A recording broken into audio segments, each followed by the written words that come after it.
daawadayaal barnaamijkan kooban ayaa waxa aanu ku soo qaadan doonaa sida aad wararkaba laga yaabay in aad ku maqasheen shil baabuur oo ka dhacay wadanka UK oo shilkaasi oo ay ku dhaawacmeen laba ama indhaha Faarax Murtile oo isaga fanaan Soomaaliyeed oo dad fara badan oo Soomaaliyeed ay aad u yaqaanaan iyo gabar lagu magacaabo Faisa Umar oo iyadu dhinaca taswiirta qaabilsanayd amaba kamarada waxa haatan la sheegayaa in Faisa Umar ay xaaladeedu fiican tahay oo ay ka soo baxday cusbitaalka laakiin Faarax Murtile ay jiraan war aan sugnayn oo tilmaamaya in Faarax xaaladiisu wali aan laga warheli karin amaba ay yara adag tahay khadka telefoonka ee magaalada London ayaa waxa aan kula xiriiray fanaanada Ilham Xarago oo iyadu lafteedu markaasi safarkaasi doonaysay in ay la gasho oo ay u socdeen Manchester hase yeeshee ay arrimo khaas ah markaasi u baaqatay iyadoo iyo fanaanin kale oo iyaguna doonayay in ay safarkaasi ama socdaalkaasi wada galaan si kastoo aan noqotay khadka telefoonka ee magaalada London ayaa haatan waxa si toos ah ugu jirta Ilham Xarago marka hore waa ku salaamay Ilham waan ka qaaday walaal waayahay sidee wax u dhacaan Ilhami shilkan sidoo dhacay walaal horta kan ka baxeen iyagu waan isreebnaa wada raacno laakiin anigu waan ka dib dhacay xilligii waan fasaxay iyaga dadku way kala raadeen anyway labadooda Faarax iyo iyada ayaa baxay bas meesha way dheertay ma ogtahay waay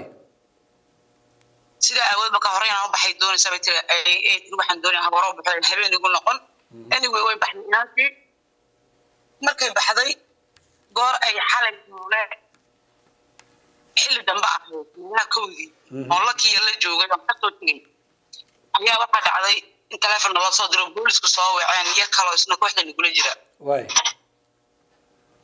markaas ay noo sheegay laakiin si khatar ah noogu sheegeen aad naxdinoo ilaa hadda aan la seexan weynay waay alxamdulillah Faisa way roon tahay xoogaad waxa la yiri dilaac miyaa mise tarar baa galay garabkeeda ilaa bixinta Faaraxna ma saaq waxa la geliyay operation Faisa waa la soo qaaday waxaan meelan London ahayn ku soo aadantay kulay waatay marka wallahi arintaas harta nagu dhacday naxdin kale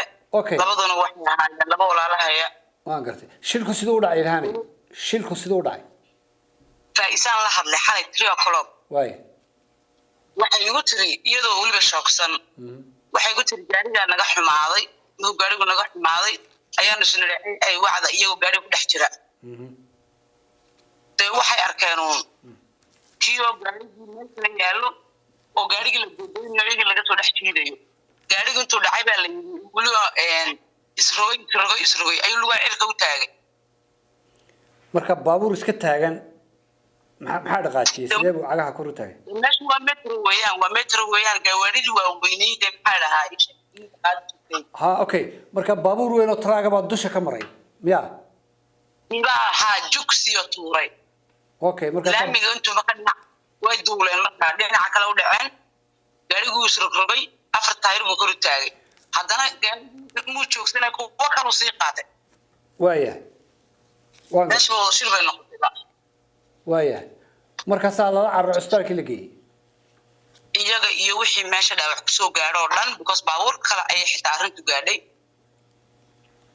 waaya wali ma jirtaa Ilhaanay cid loo ogolaaday inay ma jirtaa wali cid loo ogolaaday inay soo arkaan Faarax Murtile waxay yiraahdeen maalintiiba waa hal qof oo quraata afar baan taacad ku baxnay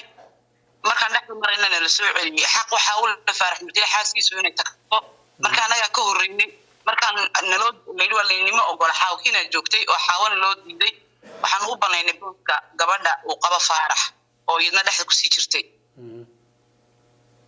maba la ogolaba waaya Faisana way soo baxday xalay kaliya loo ogolaaday oo isku meel joogeen marka Faarax iyo Faisa inay xaawa aragto ilaa iyo hadda waan kala qaaday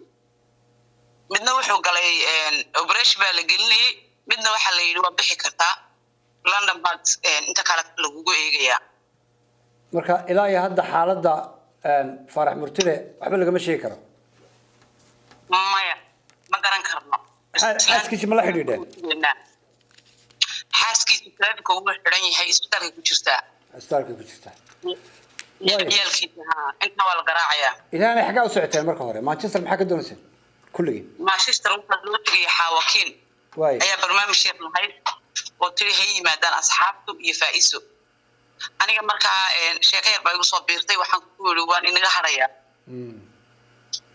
labadii kalena iyagoo way hareen markaa faaraxii waxaa muhiim noqotay inay faa'iiso baxaan way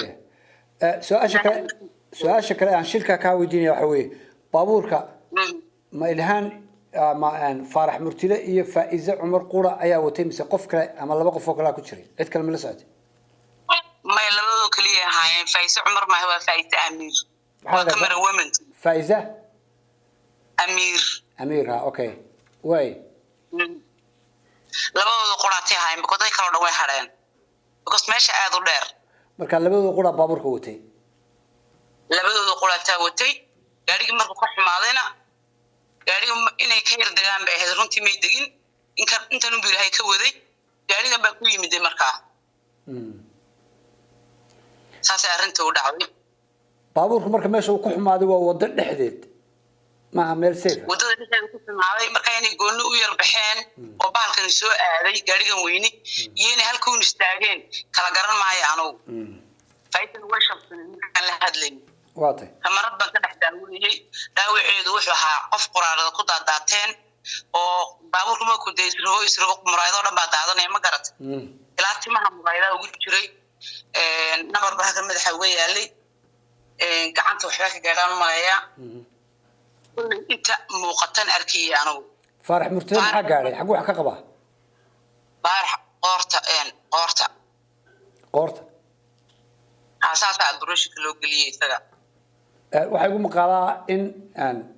qalliin mara lagu sameeyay qalliinkaas ma dhabarka mise waa qoorta markaa waxaan u malayaa waa qoorta because taas waa qalliinku xalay ma ahayn xalay waxay raajitadii iyo jirku wuxuu qabaan la eegay faa'iido tarafka laga arkay isagana inuu operation subaxii la geliyo isaga markaa operationkii deemuuna soo bixin iyada laakiin waxa la yiraahdo bixi kartaa dadkiina u waco way faa'iido amir markaa imika cusbaarkii kuma jirto waa ka baxday faa'iido sida maqaala ay waa taleefanku ka damay laakiin xawkiin baa isbitaalka joogtay way soo baxday faa'iido xawkiin way weyday inkastoo loo diiday xaawadaba inay gashay isbitaalka markii dambe taaka ila awood soo noqonaanuna waa hagaag aad iyo aad baad mahadsan tahay ilham waxaan u rajaynayaa dhammaantayo faarax murtile in ilaahay caafimaad sareecan siiyo oo uu markaasi noqdo nin caafimaadkiisa u soo noqdo isaga iyo gabadha kale ee iyana dhaawacantay oo haatan sida aad noo sheegtay ilhaan ahaan faa'iiza amiir ay banaanka taagan tahay oo ay dhaawaceedu uu fudud yahay dhammaanteenba anagoo ka xun shirkaasi baabuur ee labadaasi qof soo gaaray ayaan u rajaynaynaa ilaahay uga baryaynaa in uu caafimaad sareecana siiyo farax murtile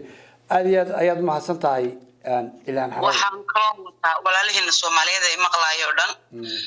nin lagu jiro ilaahay baa garanaya inay u soo duceeyaan abwaankeena iyo faa'iisada imika ahaan abwaankiiba operation partner ha u soo duceeyaan waa hagaag insha Allah aad iyo aad baad mahadsan tahay ilhaan markale thank you waayo walaalihi asxaabtaada waan ku salaamayaa هذا مثلا وهاك داوديال intaasi ayaan ku soo koobaya barnaamijkaasi koobna ee aan kaga hadlaynay shilka baabuur ee naxrinta lahaa ee soo gaaray abwan farax murtile iyo gabadha la socotay ee dhinaca kamardo qaabsanayd faa'iiza amiir oo haatan wararka ay sheegayaan in xaaladda ama dhaawaca faa'iiza amiir uu roon yahay oo isbitaalka ka soo baxday iyadoo haatan markii ugu horeysay qalliin lagu sameeyay farax murtile